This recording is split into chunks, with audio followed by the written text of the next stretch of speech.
ఒక వ్యక్తి ఒక సందర్భంలో అన్న మాట ఆంధ్రప్రదేశ్లో పోలీసులను పాలకులను చూస్తే కాదు, మెజిస్ట్రేట్లను చూస్తే భయం వేస్తుంది అన్నారు. ఒక వ్యక్తి ఒక సందర్భంలో అన్నమాట నిజమే. పోలీసులు ఏ సెక్షన్లో పెట్టినా,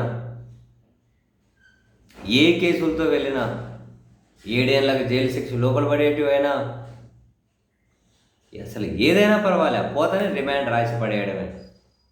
చాలాసార్లు హైకోర్టు ఇప్పటికే మెజిస్ట్రేట్లు బ్రెయిన్ వాడడం లేదా అనింది, మెజిస్ట్రేట్లు బ్రెయిన్ వాడాలి అనింది. చాలాసార్లు పోలీసులకు అక్షంతలు వేశారు, మెజిస్ట్రేట్లకు అక్షంతలు వేశారు, అయినా ఏం మార్పు రావట్లేదు. తాజాగా కాకాని గోవర్ధన్ రెడ్డి గారు 3 పిటిషన్లు వేస్తే హైకోర్టులో, ఆ పిటిషన్ల విచారణ సందర్భంగా హైకోర్టు మరింతగా ఘాటైన వ్యాఖ్యలు చేసింది. అసలు ఒక వ్యక్తికి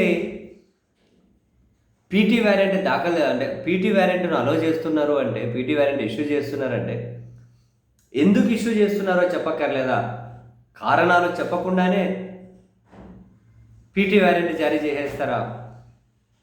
ఎందుకు రిమాండ్ విధిస్తున్నారో చెప్పకుండానే రిమాండ్ విధించేస్తారా? ఏం చేద్దాం, మెజిస్ట్రేట్ల పనితీరు అలా ఉంది, మెజిస్ట్రేట్లు అలా ఉన్నారు, ఏం చేద్దాం. ఇది చాలా దురదృష్టకరం అన్నారు ఆయన, హైకోర్టు జడ్జి. ఇది చాలా దురదృష్టకరం శ్రీనివాస్ రెడ్డి గారు, హైకోర్టు గౌరవనీయులైన జస్టిస్ గారు. ఇది చాలా దురదృష్టకరం. కారణాలు చెప్పకుండానే పీటీ వ్యారెంట్, కారణాలు చెప్పకుండానే రిమాండ్లు. అసలు కాకాని మీద 3 ఏళ్లలోపు శిక్ష పడే సెక్షన్లు ఉన్నాయట, వాటికి కూడా 41 వేయలేదు, ఏం లేదు, రిమాండ్కి అని చెప్పి రాసేశారట. ఎంత దారుణం. ఏమంటే ఇటువంటివన్నీ కనుక ఇదేంది అని అన్నారంటే ఇక అది ఒక మూక పడిపోతుంది జడ్జిలాగానే ట్రోల్ చేసే. అందుకే కదా ఈ జడ్జి గారు ఏకంగా బెంచ్ మీద నుండి అన్నారు. ఇంకేం ట్రోలర్స్కి మంచి అవకాశం. అదే తిరుపతి ఏదో ప్రసాదము, కల్తీ లడ్డు అని, అది ఇది అని ఈ నిందితులకు బెయిల్ ఇచ్చుకుంటూ ఇంకేం మంచిగా ట్రోలర్స్కి మరో అంశం దొరికింది లేదు, ట్రోల్ చేసుకోండి అని చెప్పారు